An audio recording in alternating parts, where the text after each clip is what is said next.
O'zbekiston kitobxonlar yurti shiori ostidagi Respublika kitobxonlik haftaligi mamlakatimiz bo'ylab 21-27 aprel kunlari bo'lib o'tadi.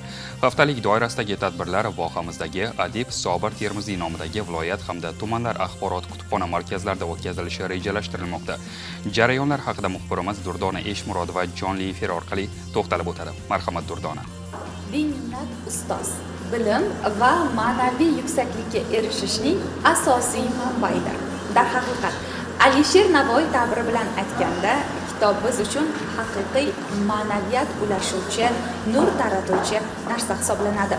Kitoblar haqiqiy do'st. Chunki sirni birovga sotmaydigan, izidan tosh otmaydigan, to'g'ri yo'l ko'rsatadigan ham aynan mana shu narsa hisoblanadi.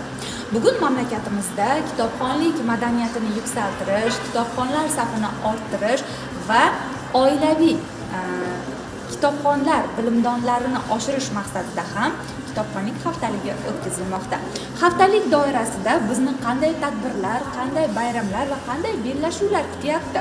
Kitobxonlarni ushbu bayramlarga jalb qilish uchun Adib Sobir Termiziy axborot kutubxona markazida ham qanday ishlar rejalashtirilgan? Keling, dastlab shular to'g'risida ma'lumotlar bilib olsak. O'zbekiston kitobxonlar yurti shiori ostida kitobxonlik haftaligi 5-kitobxonlik haftaligi 21-27 aprel kunlari davom etadi. Ushbu haftalik davomida turli xil kitob targ'ibot va taqdimotlari, Moviy chemadon loyihasi hamda vohamizda yashab ijod etayotgan ijodkorlar bilan uchrashuvlar, bir kitob ming olamga nur sochadi nomli ekskursiyalarimiz o'rin olgan. Sizlarni Adib Sobir Termiziyondagi Surxondaryo axborot kutubxona markazida haftalik davomida kutib qolamiz.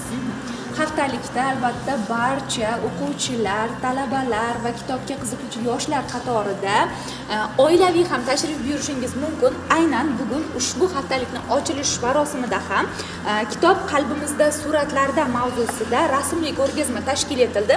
Ushbu ko'rgazma menimcha kichik yosh vakillariga juda ham katta taassurot qoldirdi, chunki eng yaxshi ko'rgan, o'qigan kitoblarini qanday tasvirlashadi, qanday suratlarga jamlashni istashadi bolajonlar, aynan kitobxonlar suratlar orqali buni ko'rsatib berishga harakat qilishdi. Qolaversa, yosh ijodkorlar ishtirokida bahru bayt she'riy chiqishlar ham tashkil etildi.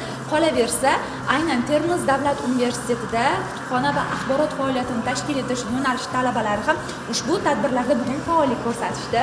To'g'rimi? Bugun biz kitobxonlik haftaligi davomida birinchi ochilish kuniga ishtirok etdik. Termiz davlat universiteti pedagogika va ijtimoiy ish kafedrasi professor o'qituvchilari hamda talabalar bilan kelib bu ishtirokda faol qatnashdik. Ishtirokimiz davomida bu tadbirlarni ko'rib, ko'plab kitoblar haqida ma'lumotlarga ega bo'ldik. Yangi asarlar haqida ma'lumotga ega bo'ldik. Yosh bolalar uchun ertak, hikoya haqidagi kitoblarni birma-bir ko'rib chiqib, biz o'zimizga kerakli bo'lgan ma'lumotlarni oldik. Va ushbu holatda haftalik davomida keyingi dasturlarda ham bizga kutubxona xodimlari e'lon berishdi, aytib berishdi va keyingi bir hafta davomida har kuni kelib ushbu tadbirlarda qatnashamiz degan. Kutubxonani nurxona, kutubxona xodimlarini esa nur taratuvchi, ziyo taratuvchi insonlar deb ta'riflaymiz va aynan siz faoliyat olib boradigan yo'nalishdagi talabalar ham bo'lajak nur taratuvchi kutubxona xodimlari hisoblanishadi. Ularni mana shu faoliyatlarni to'g'ri tashkil qilish va yangi metodlardan foydalanib kitobxonlarni kutubxonada ko'proq a'zoligini, ko'proq kitoblar o'qishini jalb qilish maqsadida qanday yo'nalishlarda, qanday metodlarda dars berib kelyapsizlar? Bugungi kunda biz Termiz davlat universitetida kutubxona axborot faoliyati ta'lim yo'nalishi 1-bosqichdan 4-bosqichgacha talabalarimiz bor. Ular tahsil olib kelyapti. Yangi zamonaviy auditoriyalar va elektron kitoblar va nashrlardan to'liq ma'lumotlarimiz bor. Kutubxona haqidagi o'quv qo'llanmalar, darsliklarimiz o'zimizning universitetimizning axborot resurs markazida to'liq ta'minlanadi. Bundan bemalol talabalar olib foydalanishi mumkin. Hattoki talabalar o'sha yotoqxonasida ham, talabalar turar joyida ham kechqurun borgandan keyin aynan o'sha axborot resurs markaziga borib, kitob o'qib, undagi kerakli ma'lumotlarni olib o'qish uchun shart-sharoitlar yaratildi. Va ushbu holat bo'yicha hozirgi kunda elektron kitoblar, elektron darsliklar ham yetarli darajada bizda. Har bitta yo'nalishimiz aynan o'sha kutubxona axborot faoliyati yo'nalishi bo'yicha bizda darsliklarimiz ta'minlangan. Har bitta talabalar bemalol o'qib o'rganishadi va qo'shimcha darsliklar so'ralsa biz uni topib berishga harakat qilyapmiz. Aytib o'tishimiz kerak, kitoblarni biz audio shaklda, elektron shaklda yoki oddiy kitob shaklda o'qiymiz, lekin ma'lumotlarga qaraganda eng esda qolarli va xotirani mustahkamlashga yordam beradigan usul bu oddiy kitob shaklida kitob mutolaa qilish ekan. Chunki nafaqat uni qo'lingizga olib o'qiganingizda his qilasiz, balki tinglaysiz, yana ham o'sha kitobni qanchalik darajada muhim ekanligini his qila olasiz. Dunyoda esa shunday qiziqarli kutubxonalar bor, sohil kutubxonalari yoki mototsikllar orqali tashlanadigan ko'chma kutubxonalar, avtobuslarda olib boriladigan kitoblar jamlangan kutubxonalar va har birida ham nur tarqatiladi. Ya'ni har birida ham kitoblarning o'ziga xosligi ko'rsatib beriladi. Va bugungi kunda ana shu kitoblarni sevib mutolaa qiladigan kutubxona xodimlari orasida ham ko'plab tanlovlarda ishtirok etadigan yoshlar bor ekan. Keyin suhbatni ular bilan davom ettirsak.